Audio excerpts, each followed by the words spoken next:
बुद्धं शरणं गच्छामि धम्मं शरणं गच्छामि।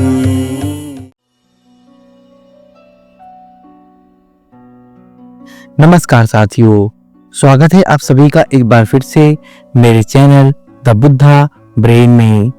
दोस्तों, इस समय जो शीर्षक लेकर मैं आपके सामने प्रस्तुत हुआ हूँ, उस शीर्षक को मैंने लिया है भगवान बुद्ध और उनका धम्म ग्रंथ से। और इस समय हम समझ रहे हैं कि बौद्ध जीवन मार्ग क्या है। आज का जो शीर्षक है वह है बुद्धि, न्याय और संगति, यानी कि हमारी बुद्धि कैसी होनी चाहिए और हमारी संगति कैसी होनी चाहिए। तो वीडियो में अंत तक बने रहिए और यदि ये वीडियो आपको पसंद आए तो इसे लाइक और शेयर अवश्य करिएगा। देखिए, भगवान बुद्ध ने कहा है, बुद्धिमान बनो, न्यायशील हो और अच्छी संगति रखो। यही बौद्ध जीवन मार्ग है।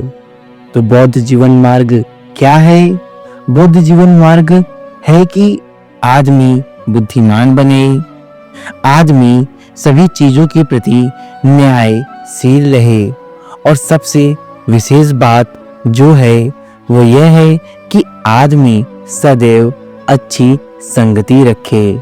संगत ये हमारे जीवन में बहुत महत्वपूर्ण है, इसीलिए संगति का विशेष ध्यान रखें, क्योंकि जैसी हमारी संगति होती है वैसा हम भी बनते हैं। यदि कोई ऐसा आदमी मिले जो वर्जने योग्य से वर्जित करे, जो ताड़ना भी दे और जो बुद्धिमान हो, तो उस आदमी का कहना ऐसे ही माने जैसे किसी खजाने बताने वाले का। जो उसका अनुकरण करेगा उसके लिए यह अच्छा ही होगा, बुरा नहीं होगा। तो यदि कोई ऐसा मित्र है आपके जीवन में जो आपको बुरी चीज के लिए डांटता भी है, आपको टालना भी देता है और बुरे कार्य करने के लिए आपको प्रेरित नहीं करता बल्कि बुरे काम करने से रोकता है, तो ऐसे मित्र को सदैव ऐसा माने जैसे कोई खजाने बताने वाला व्यक्ति हो। यदि आप उसका अनुकरण करेंगे तो इससे आपका ही भला होगा। जो सख्त सुस्त कहता है, जो शिक्षा देता है, जो अनुचित कर्म से रोकता है, उससे सत्पुरुष प्यार करते हैं और असत्य पुरुष घृणा करते हैं। इसीलिए हे मनुष्य, पापी पुरुषों की संगति न करे, नीच पुरुषों की संगति न करे। सदैव सदाचारियों को ही अपना मित्र बनाएं, सदैव श्रेष्ठ पुरुषों को ही अपना मित्र बनाएं। आगे भगवान बुद्ध कहते हैं, जो धम्मा अमृत का पान करता है वह विप्रसन्न चित्त से सुखपूर्वक रहता है। श्रेष्ठ पुरुषों द्वारा उपदिष्ट धम्म में पंडित आदमी सदा सुखी रहता है। पानी ले जाने वाला जहाँ चाहता है वहाँ पानी ले जाता है। बाड़ बनाने वाला बाड़ को सीधा करता है। बड़े लोग लकड़ी को सीधा करते हैं और पंडित जन अपने आप को विनीत यानी कि नियमानुसार चलने वाला बनाते हैं। जिस प्रकार एक घन पर्वत वायु के झोंके से हिलता डोलता नहीं है, उसी प्रकार पंडित जन निंदा प्रशंसा से विचलित नहीं होते हैं। तो पंडित जन का मतलब है बुद्धिमान आदमी। तो जो बुद्धिमान आदमी हैं वे कभी भी किसी के प्रशंसा या निंदा से विचलित नहीं होता।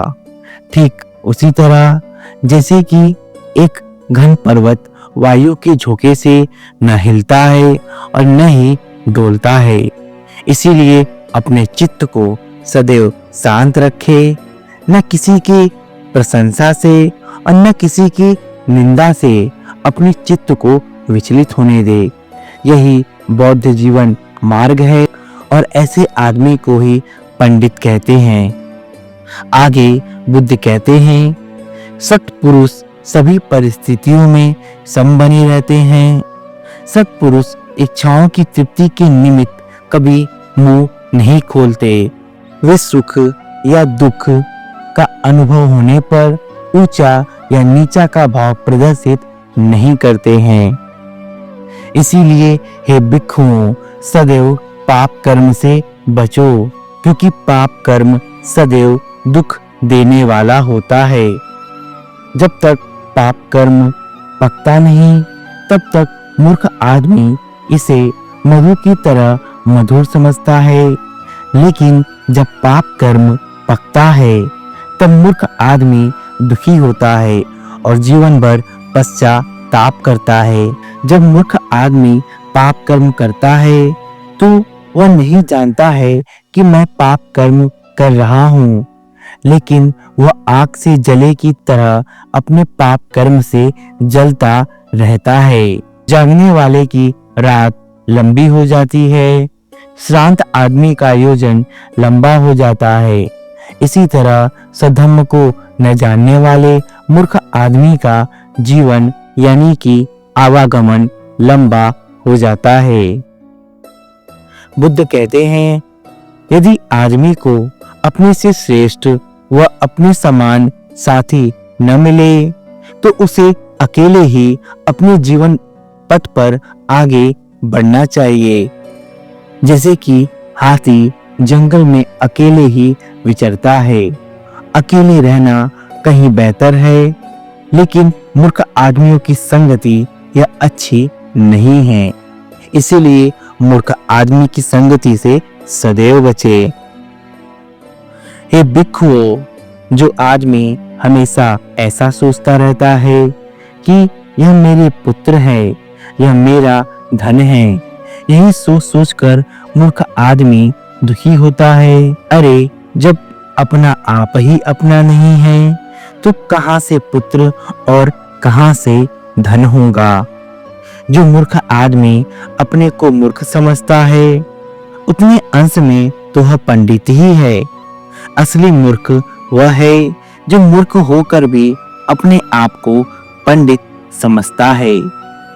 ये बहुत बड़ी बात है जो भगवान बुद्ध हमें यहाँ समझा रहे हैं कि यदि कोई आदमी मूर्ख है और वो अपने अंतर में ये जानता है कि वे मूर्ख है, तो इतने अंश में तो वह बुद्धिमान है, क्योंकि उसे पता है कि वह मूर्ख है।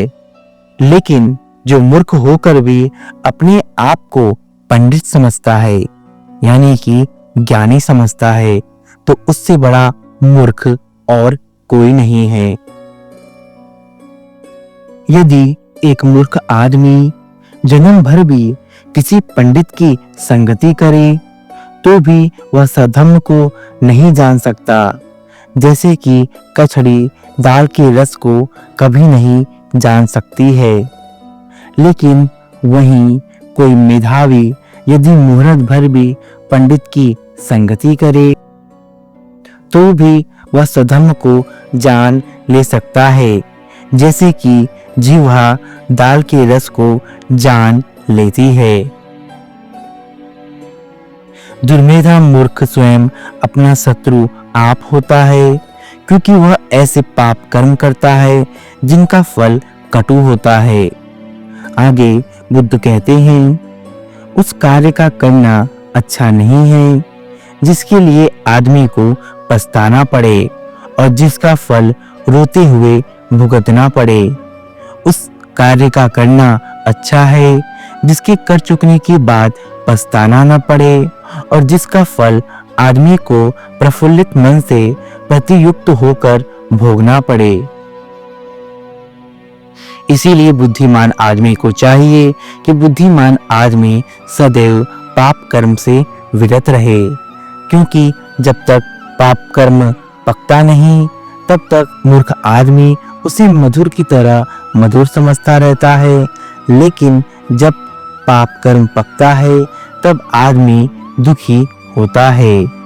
छिपा हुआ पाप कर्म प्रकट होकर जब मूर्ख के लिए दुख का कारण बनता है तो वह उसके शुक्ल अंश का नाश कर देता है और उसके सिर के टुकड़े टुकड़े कर देता है। इसीलिए पाप कर्म से सदैव बचे, क्योंकि पाप कर्म सदैव दुखदायी है।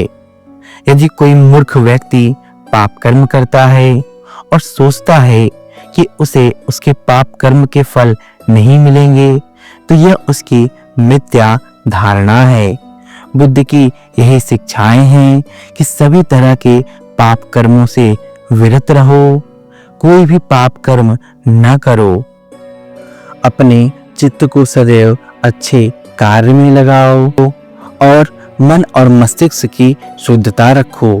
यही बौद्ध जीवन मार्ग है। तो आपसे भी अनुरोध है कि जीवन में केवल अच्छे कर्म करिए, पाप कर्मों से सदैव दूर रहिए, क्योंकि पाप कर्म सदैव दुखदायी होता है। यदि कोई मनुष्य ऐसा सोचता है कि उसके कर्मों का फल उसे नहीं मिलेगा, तो यह उसकी मिथ्या धारणा है।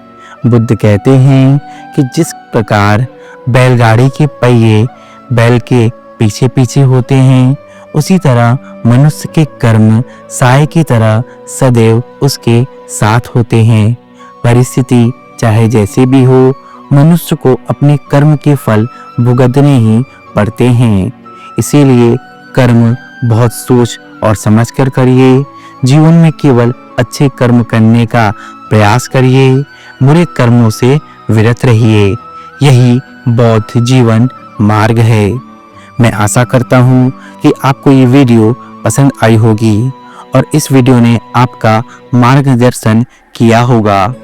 यदि आपको ये वीडियो पसंद आई तो कृपया इस वीडियो को लाइक करें, मेरे चैनल को सब्सक्राइब करें और साथ ही साथ इस वीडियो को अपने दोस्तों के साथ साझा करना न भूलें।